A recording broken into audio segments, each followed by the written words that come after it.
The 1950s were a decade of contrast and transformation in America. The aftermath of World War II had left the country in a state of prosperity and growth, and everyday life was a blend of optimism, conservatism, and burgeoning change. This story delves into the daily lives of a typical American family, the Bennetts, to paint a vivid picture of this fascinating era. John and Mary Bennett lived in a modest suburban home in a neighborhood outside of Philadelphia. They had two children, Timmy, who was 10, and Susan, who was 8. John worked as an engineer at a local manufacturing plant, while Mary was a homemaker, managing the household with meticulous care. The mornings in the Bennett household began early. John's alarm clock, a wind-up model with twin bells, rang at 6 a.m. sharp. He would groan slightly as he reached to silence it, trying not to wake Mary. The smell of coffee brewing downstairs would soon follow, coaxing him out of bed. John prided himself on his punctuality, a trait instilled in him by his father, a veteran of the Great War. By 6:30 a.m., John was dressed in his gray suit, white shirt, and navy tie. He kissed Mary gently on the forehead before heading downstairs. In the kitchen, he found his breakfast laid out, a bowl of cereal, 2 slices of toast, and a glass of orange juice. Mary, always the diligent wife, ensured his day started smoothly. Despite the convenience of prepared foods like cereal, a leftover from wartime rationing, there was an increasing popularity for new breakfast staples like frozen waffles, which the Bennetts sometimes enjoyed on weekends. Mary woke shortly after John, her day dictated by the needs of her family. She slipped into her house dress and tied her apron around her waist before heading to the kitchen to prepare breakfast for the children. Timmy and Susan, dressed in their school uniforms, would arrive at the table, sleepy-eyed but cheerful. Timmy was particularly fond of reading the back of the cereal box, where he could find puzzles and games designed to entertain young minds. John's commute to work was a 15-minute drive in his Chevrolet Bel Air. The roads were steadily filling with cars, a testament to the growing economy and the rise of the American automobile culture. At the plant, John's day was a mix of meetings, hands-on work, and problem-solving. As an engineer, he was responsible for overseeing the production line, ensuring everything ran smoothly. The plant was a bustling hive of activity, with men working diligently on the assembly line. The sound of machinery and the smell of metal and oil filled the air. John's job required precision and attention to detail, qualities he excelled at. His colleagues respected him for his knowledge and calm demeanor under pressure. They often discussed the latest technological advancements, which were rapidly transforming industries and everyday life. Lunchtime was a welcome break. John and his colleagues would gather in the company cafeteria, where they discussed everything from sports to politics. The Cold War was a frequent topic, and there was a sense of vigilance and patriotism among the men. They were proud of their country's achievements and hopeful for its future, even as they acknowledged the underlying tensions of the era. Back at home, Mary's day was filled with a myriad of tasks. After seeing the children off to school, she would begin her cleaning routine. The house was her domain, and she took great pride in keeping it immaculate. The vacuum cleaner, washing machine, and other modern appliances made her work easier compared to her mother's generation, but there was still plenty to do. Mary's schedule was a well-oiled machine. Mondays were for laundry, Tuesdays for ironing, Wednesdays for mending clothes, and so on. Grocery shopping was done on Thursdays, and she always made sure to pick up the latest issue of Good Housekeeping or Ladies' Home Journal, which provided tips on homemaking, recipes, and fashion. One of Mary's favorite times of day was mid-morning, when she could sit down with a cup of coffee and watch her favorite television programs. Shows like I Love Lucy and The Ed Sullivan Show were immensely popular, providing a delightful escape from her routine. These moments of leisure were precious to Mary, a brief respite before diving back into her responsibilities. Timmy and Susan's school day started at 8 a.m. They attended the local public school, which was a short walk from their home. The school, built in the late 1940s, was modern and well-equipped, reflecting the era's investment in education. Timmy, a curious and energetic boy, loved science and dreamed of becoming an astronaut. The space race between the United States and the Soviet Union had captured his imagination, and he often brought home books about rockets and space exploration. Susan, on the other hand, enjoyed reading and art. She was shy but creative, often drawing pictures of the stories she read. Her teachers praised her for her diligence and attention to detail, traits she inherited from her mother. School was not just about academics, it was also about socialization and extracurricular activities. Timmy played Little League Baseball, and Susan took ballet lessons at a local dance school. These activities were an essential part of their upbringing, teaching them teamwork, discipline, and the value of hard work. By 5 p.m., John was home from work, greeted by the delicious aroma of dinner cooking. Mary prided herself on her culinary skills, often preparing classic dishes like meatloaf, pot roast, or fried chicken. Vegetables from the family garden were a staple, reflecting the post-war emphasis on self-sufficiency. Dinner was a sacred time for the Bennets. They gathered around the table, sharing the events of their day. John would talk about his work at the plant, Mary would update them on household matters, and the children would recount their school experiences. These conversations were more than just an exchange of information, they were a way to bond and reinforce family values. After dinner, the family would spend time together in the living room. Television was a popular evening activity, with shows like The Lone Ranger or Gunsmoke providing entertainment. On weekends, they might play board games or listen to music on the radio.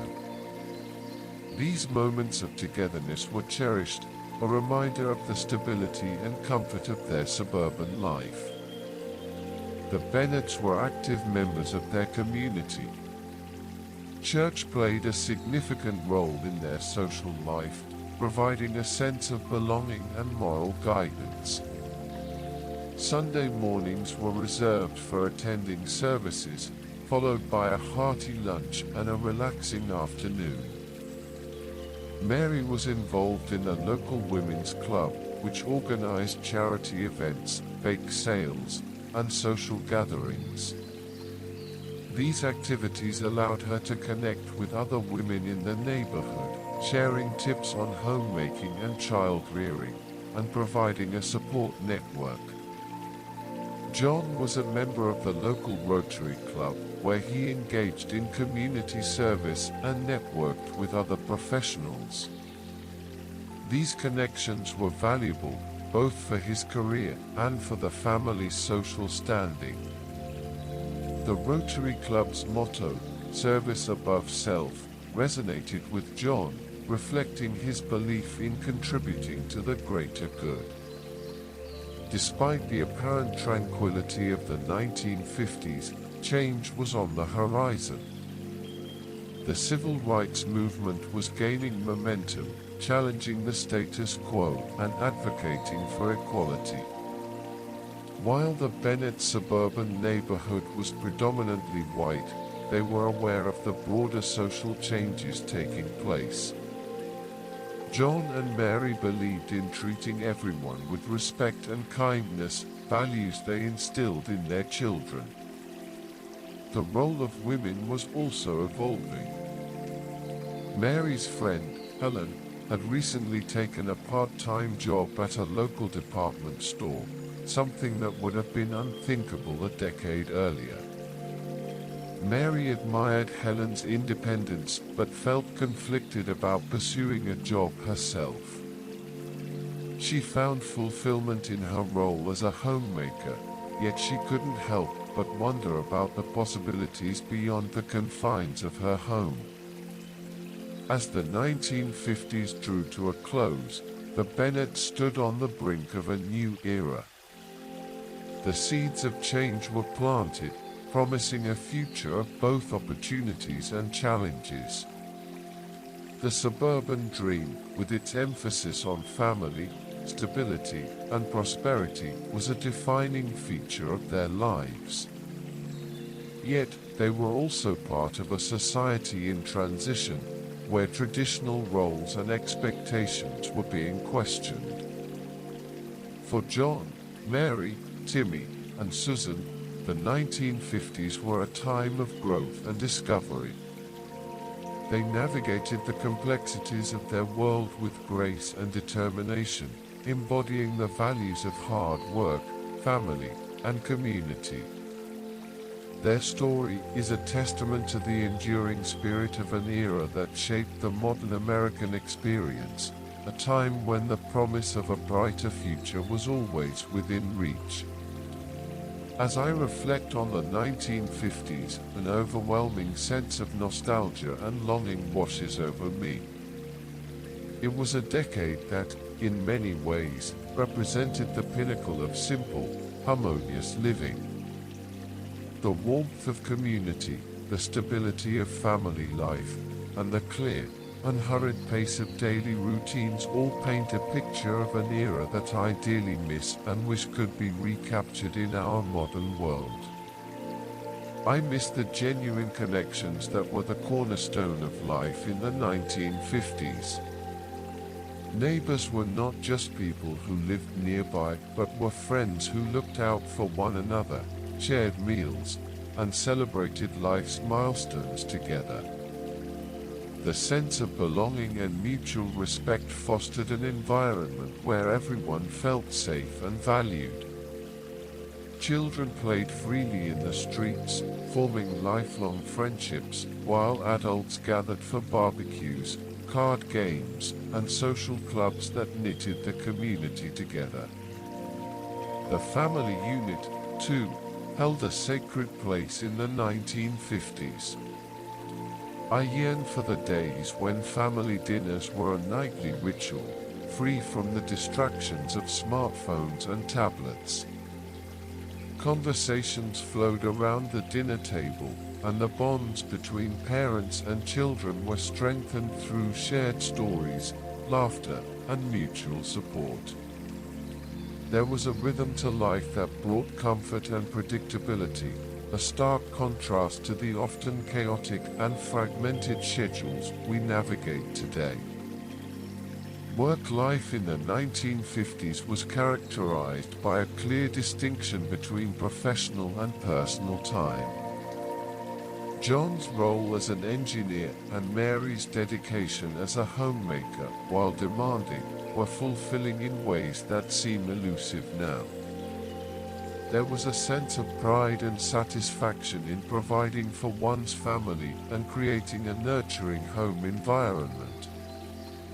The modern blurring of work-life boundaries, with its constant connectivity and ever-present demands, makes me long for the days when evenings and weekends were truly times of rest and reconnection.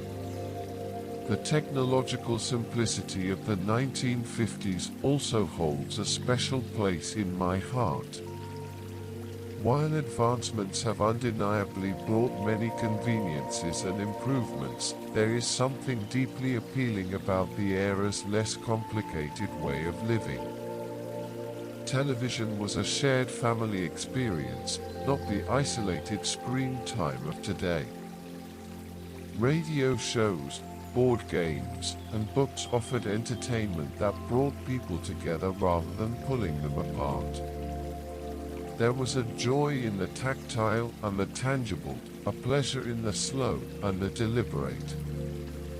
Most of all, I miss the optimism and hope that defined the 1950s.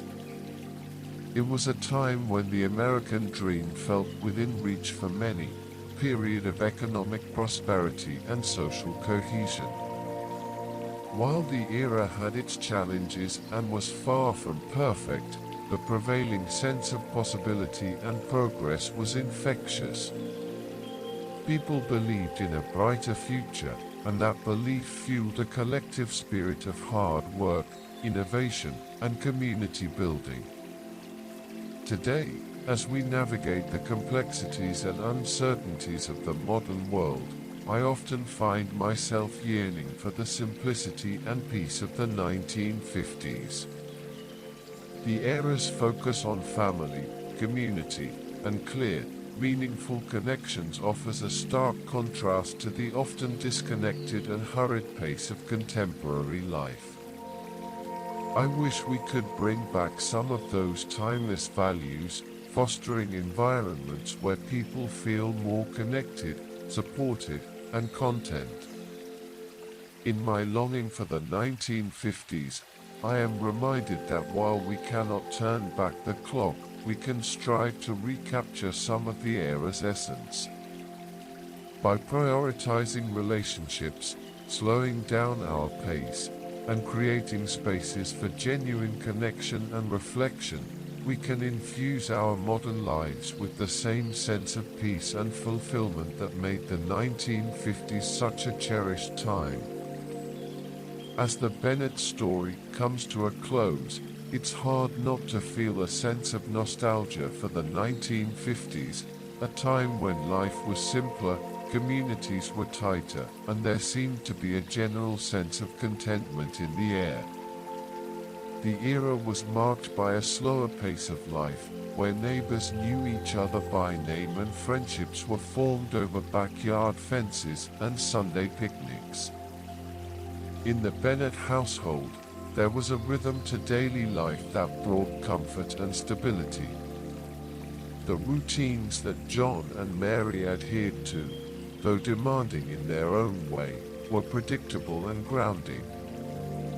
Family dinners were a daily ritual, a time to connect and share, free from the distractions of modern technology. The evenings spent together in the living room, whether watching television or playing board games, fostered a sense of togetherness that is often elusive today. John's work at the plant was challenging but rewarding. There was a clear distinction between work and home life, and he found satisfaction in providing for his family and contributing to the community. The camaraderie he shared with his colleagues and the pride he took in his work reflected a broader societal respect for hard work and craftsmanship. Mary's role as a homemaker, while demanding, was a source of immense pride and fulfillment. She found joy in creating a warm and welcoming home, caring for her children, and participating in community activities. Her days, though busy, were filled with purpose and a sense of accomplishment that came from nurturing her family and maintaining her home. The neighborhood they lived in was a microcosm of the broader American experience. People looked out for one another, children played safely in the streets, and community events were a regular occurrence. The sense of security and mutual respect fostered an environment where people felt connected and supported. Reflecting on the 1950s, it's easy to see why it is often remembered as a golden era. There was a tangible sense of optimism and hope for the future, a belief in the promise of the American dream. While the era was not without its challenges and inequalities, the simplicity of daily life, the strength of community bonds, and the clarity of roles and expectations created a foundation of happiness and peace. In contrast, today's world can feel fragmented and frenetic. The rapid pace of technological advancements, the constant barrage of information, and the pressures of modern life can create a sense of disconnection and stress. The simplicity and predictability of the 1950s are often longed for in a time where the lines between work and personal life are increasingly blurred, and genuine human connections can be hard to maintain. The Bennett story is a reminder of the value of slowing down, appreciating the small moments, and nurturing the relationships that matter most. It speaks to a time when life was less about the hustle and more about the harmony, where happiness was found in the everyday rituals and the warmth of a close-knit community. As we look back on the 1950s, we see a decade that, despite its imperfections, offered a sense of peace and happiness rooted in simplicity, stability, and strong social ties. It serves as a poignant reminder that sometimes, the key to a better life lies not in the complexity of modern advancements, but in the timeless values of family, community, and a slower, more mindful way of living.